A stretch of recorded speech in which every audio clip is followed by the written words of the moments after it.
Welcome to Beyond the Script, where you find good movies and great conversation. We've been having a really good time with our conversations, watching our movies, and finding God in everything we watch. As you know, you can find God anywhere. So let's get started. Our movie for today is Love and Basketball. Yes, one of my favorites.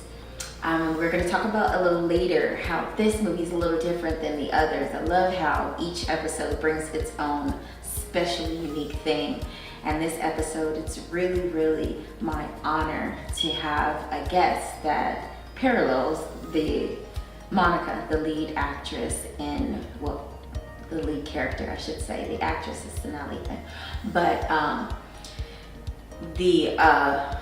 our guest parallels the lead character's life. Her testimony is very, very close to the things that Monica had to go through in the movie. So we're not just getting beyond the script, but getting it on a personal level as well, which is amazing to me.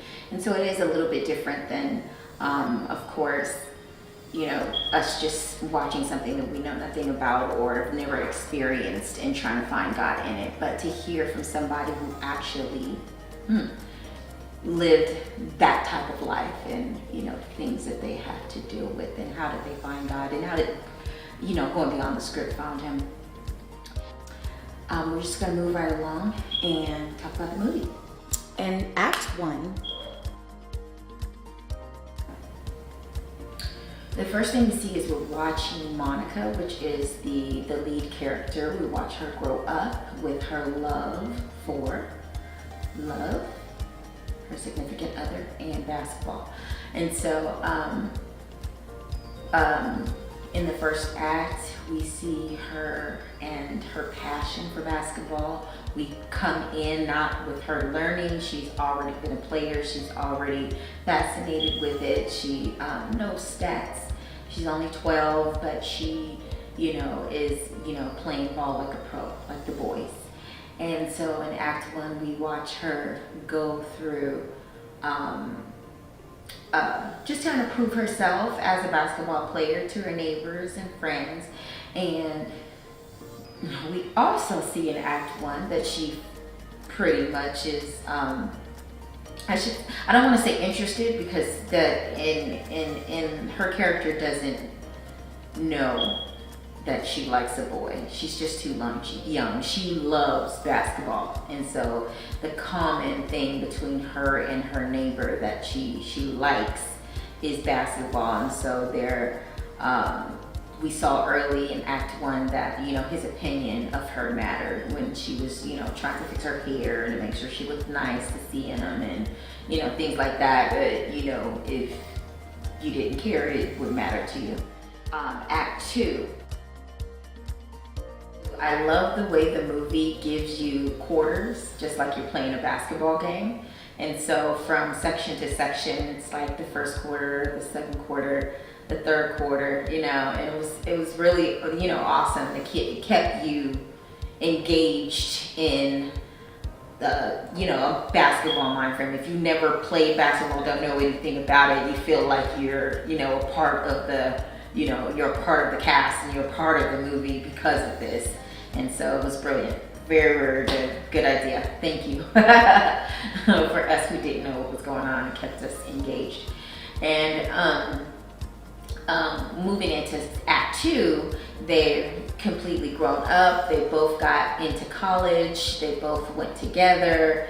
But now the real world is happening. They're trying to be in a couple, and we kind of see the worst times of their lives they're trying to experience together and stay together, and they're just on different paths. I don't really feel like they were really on different paths, but in the film it's just one's going the other way, one's going this way, and so we don't really understand, why is everybody so upset. I didn't get it.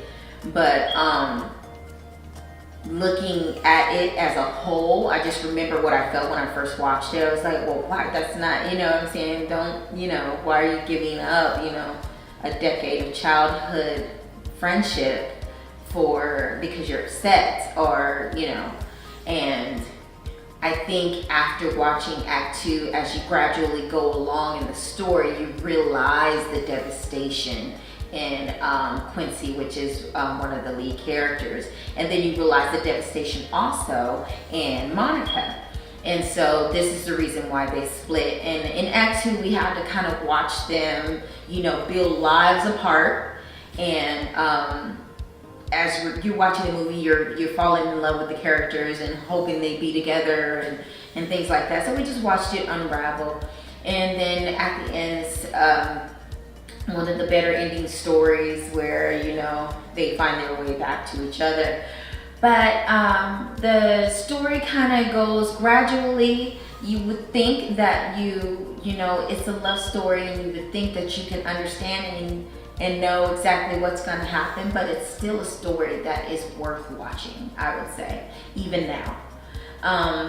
This season I picked a lot of old movies because I just, want to find God in relevance and want to find God and show that he is relevant regardless of how old the movie is, and how it can be, a certain storyline or something that you've seen or watched now or even then, that you can still find God anywhere. Now let's just go beyond the script.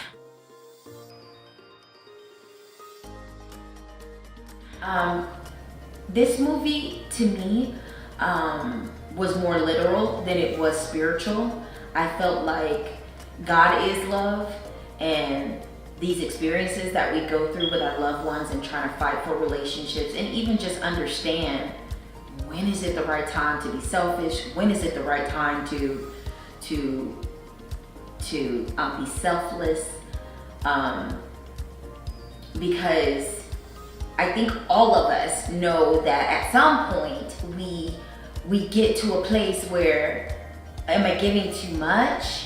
Or does this person do they even appreciate what I'm doing? Or do they understand my sacrifice? These are different things that our minds go through when we are up with the same questions that Monica had when it was a question to either just let Quincy go or to hold on to him. I really felt like going beyond the script here was more literal, like the love that we have is every day. It's not necessarily with a significant other. Sometimes it's just with a friend, a girlfriend, a loved one, somebody who you actually care about the relationship. That relationship matters to you. And if the relationship matters to you, then you're going to do what it takes to make sure that it's catered, it's loved, it's cared for, it's you give it attention. You do what you have to do to make sure that it's okay. And that's what I got. And for me, I felt like that was God, because God is love, and God wants us, in the Bible, it does tell us that he never planned for us to be alone.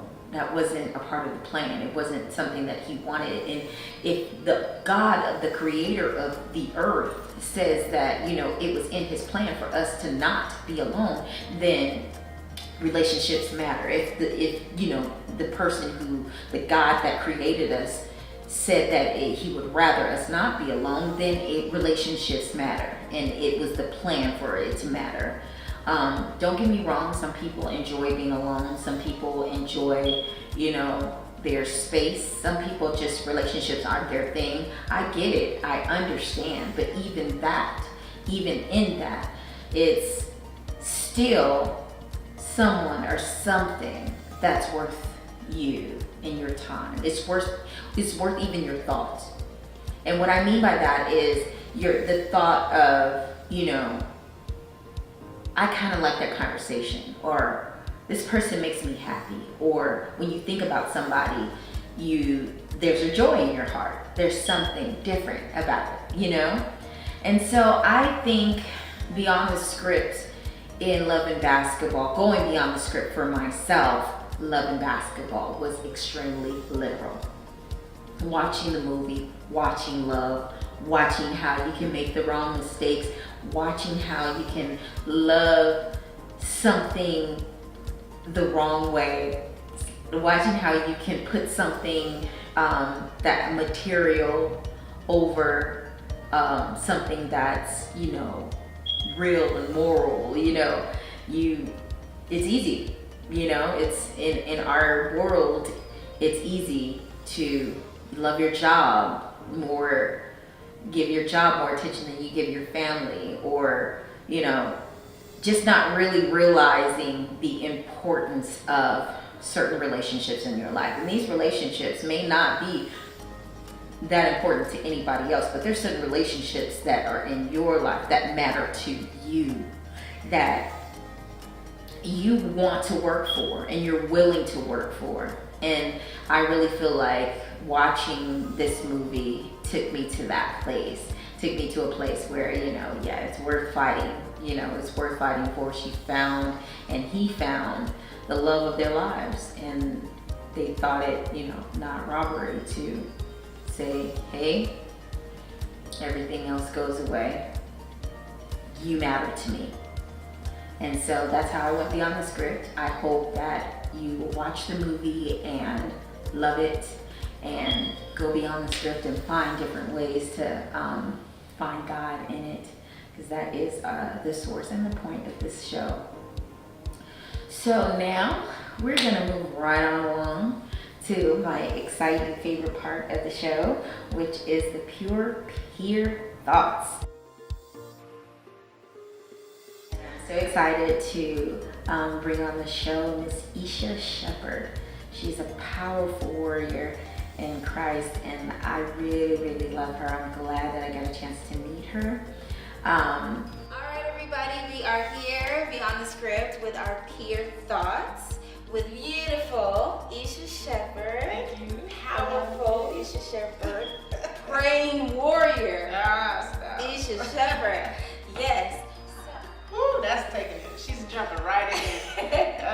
No, I didn't find it until later. So in the beginning, it was all about basketball for me.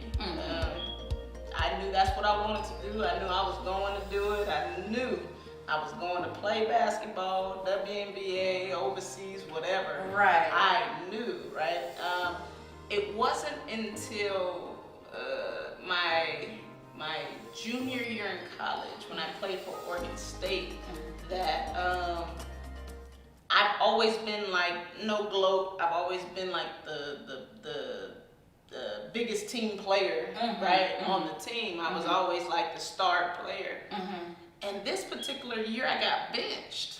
Whoa. And I literally only played about 5 minutes a game at Oregon State. Now mind you, I worked my whole life to get up to this point. Right. I'm 5'5". It's hard for me, I'm not like this tall 7'8" player, 6'8" player. And so what happened was God was, in a sense, trying to show me. He was giving me subtle hints. So he benched me, and I'm like, how am I benched? And the coach told me I was one of the best players on the team, and players were coming to the coach saying, why aren't you playing Isha? It was that real, and I just didn't play. And I didn't find out till later. I was sitting in my living room some years ago, and a couple years after I finished playing, about 5-6 years after I finished playing, literally God gave me the revelation and said, I've been trying to tell you that that's not the path that I have for you. Wow. So he had to stop you. He had to stop me. That's crazy. And I didn't pay attention to it. Oh my God. During that year, I was like, man. Monica. Yeah. That's for real. I didn't pay attention to it. And he stopped me. He's like, that's not, I have so much more for you. Wow. And that's when I slowly but surely started. I was signed with an agent for 2 years and trying to continue to go play overseas and stuff, and it never worked out. It never worked out. And God was just like, yeah, that's not what I have for you. Wow. Yeah. So that's crazy because now we're you. Okay, so that was just the testimony. This is not the book. This is not beyond the script yet. This is the testimony. And but it totally reminds me of Monica because her like God moment to realize that, you know, basketball wasn't everything is when she lost him. That's when she lost her love. Right. And she had at no point thought that basketball wasn't the first of everything and everything, because I mean she put her dad. It was in college too. That's crazy.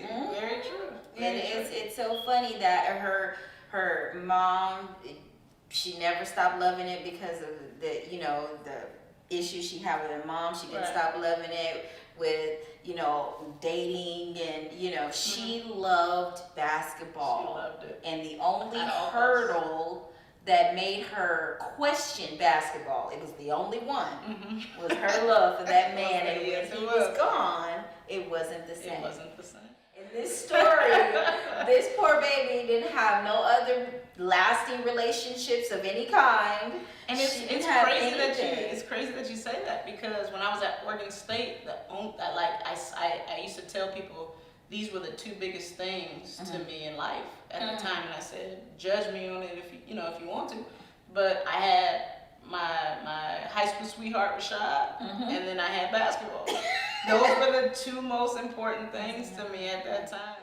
So let's get beyond the script. All right, let's go. I want to ask you about the scene where I feel like the scene where Monica realized that he was more than just you know, her homeboy, is when Gabrielle Union's character asked her to hook her up and give her the note. So this is the ultimate test of friendship. And then they had the scene where she's asking her, and they're in the bleachers, and as she's asking her, you can see her eyes veer to his like bottom and stuff. And she's like looking him up and down at this point. And I think at that moment, where I felt like at that moment, it was like she finally noticed that, oh, this is weird. Like it's a weird moment. And just for a basketball player, and that it's almost like a relationship with basketball. You almost feel like you're cheating. I felt like she was cheating on her basketball by liking him or something. I don't know. But going beyond the script around that part, what did you get out of that? I think for her, it hurt. She's known since, I feel like she's known since she was 12, as they were rolling down the hill fighting with each other. This was the one for her. You know, that didn't happen for everybody. Didn't happen for me, y'all. But you know, I think she knew from that point, and you know, just I don't think she was trying to deny it. I just think she still had time. Right. She thought that she still had time to, you know, like you know, she didn't realize life was so short. Come together. So she felt like she just had all the time in the world to be able to connect with him in that type of a way. Yeah, when she got the note to, you know, and you see it in the car ride home, right? Right. She's had a little attitude. Like, Major shade. Some real attitude, like, okay, you gonna take Shawnee? You know? Right. She had a little attitude, and I think it was her being upset at herself for not making the move, or just being honest about how she truly felt. And same with him. Right. But for her, just more and I felt like with even both of them, well, it really with her, she didn't really know how.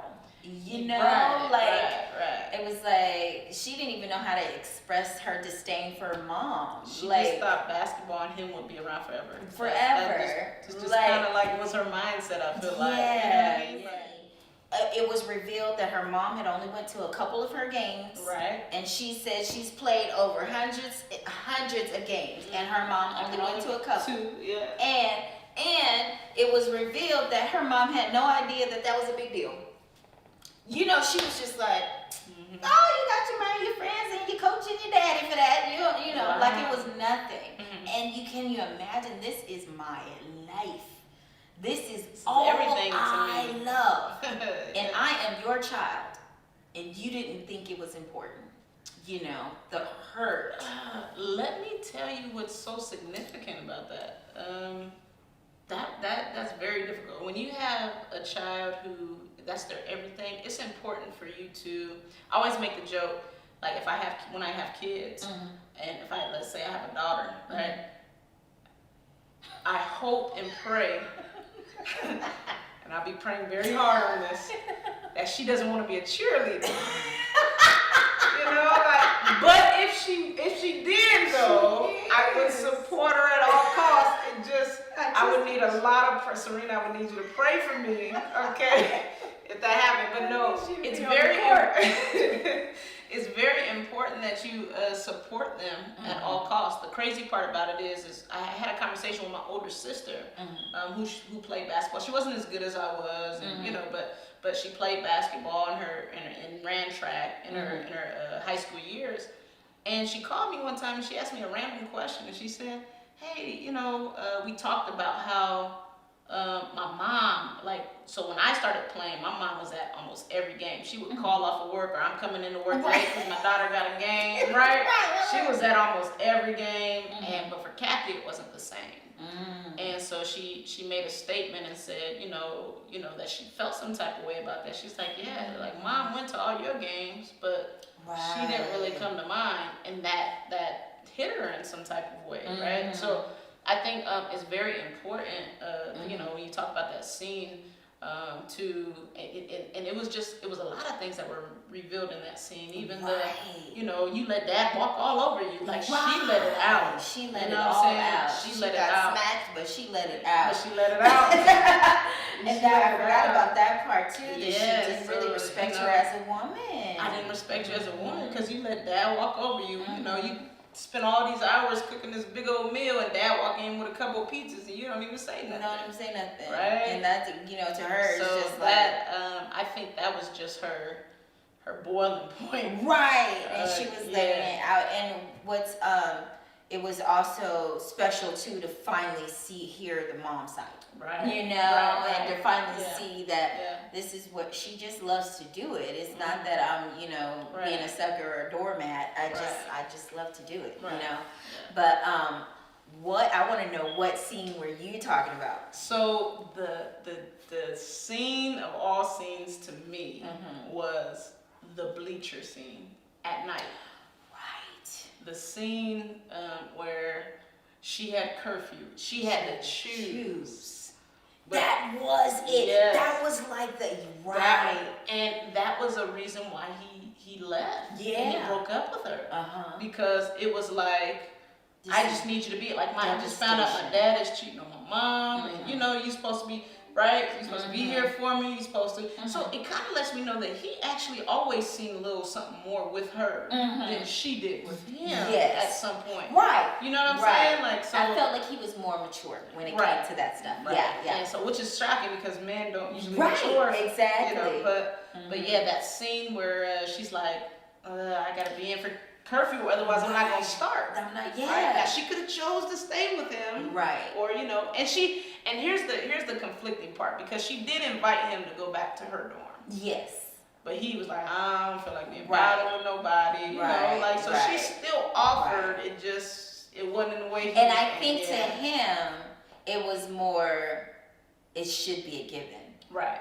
It shouldn't be, Right. you know, that shouldn't even be a That thought shook right him. now. That shook him. It shook him. That shook him. It shouldn't even be a thought right now. Right. You know what I'm saying? How do you have to think about that? Right. It's Why totally are you talking about a game right now? Right. You know, Right. and it shouldn't even be, why are you even looking at your clock? And I Exactly. think the whole experience in itself was just, it was heart-wrenching for him. Yeah, that was tough for him. Right. And the sad part is I'm sad that Monica had to go through it because she really was in an innocent place. She was. I mean, she didn't mean know no how harm. didn't mean no harm because she loved that boy's stinking gut. So she did not mean, if she would have known that he would have been walking out of her life from this decision, she would have definitely never, she would have not left. But it's so funny how even in your innocence, you can't escape God. You can't. You cannot. And let me throw this in there. Timing is critical. So the timing at that particular time, it just wasn't right. You know, like it had to happen in God's timing. And sometimes it's frustrating because, but you have to go through, you know, the necessary things. You know what I mean? Right. But if you get together too soon, it ain't gonna work out. If you get together too late, you missed out. It has to be right on time when it comes to And God. I didn't even think about that. Yeah. Or her blind love. She Right. might what if she got pregnant and Blew it blew all. all Right. schooling And then they all wouldn't the have been together because now she yeah. gonna resent him for because getting she her took pregnant. took away her Yeah. basketball career. I didn't even think about that. Yeah. See? Powerful Isha. Yes. What they do as long as they Right. capture your heart. And Right. I think Monica and Quincy were meant to be together, period. Right. Yeah. For real, Yeah. for real. I'm so excited. Yes. Also, what was I gonna say? I think that that scene kind of revealed that too when they were in college and they were together and in love and happy, and they're just playing around and they fell on the lawn and he when said they both went this, to USC. yes, and he was saying that this is how I know that you're real or something like that. He was saying that. Yeah. And he truly understood that she was real. She Absolutely. loved him purely. And so, yeah, we kind of saw that, like what you were saying, like at the end, like, yeah, you're right. Ain't nobody gonna love me like this girl right here. Like, she loved me through all my crap, you All know? the craziness. Yes. Yeah. She done seen all the women coming and Right. going. And, Right. You know, yeah. And they've been through just like everything together. Right. That's crazy. Yeah. Well, thank you. No I'm so problem. excited. This is my movie. I can talk about it all day. Right, All day. right. Are there any other revelations that you want to tell people about? No. You got it all. Yo, if you have someone in your life who truly loves you, just for who you are, you don't have to change. They just truly love you for who you are. You hold on to that, man. Don't allow these outside distractions to distract you and make you think that the grass is greener. Someone really, really loves you, man, and it's just natural. Hold on to that because that does not come around every day. So that's what I would say, and I think that's what both Monica and Quincy had in the movie of Love and Basketball. It just was a natural love. They didn't have to try. It just their vibe, was just what it was. They were connected, and so if you have that, don't let these women or men lead you astray. Just make sure that you hold on to it because it does not come around every day. Right. That's what I would say. Woo! That is that. Woo! I love it. Yes, Absolutely. so powerful and so true. And it's the first time we had somebody that was truly connected by their life story to the film. So this is exciting and wonderful. We thank you guys so much for being here. And as always, we hope you go and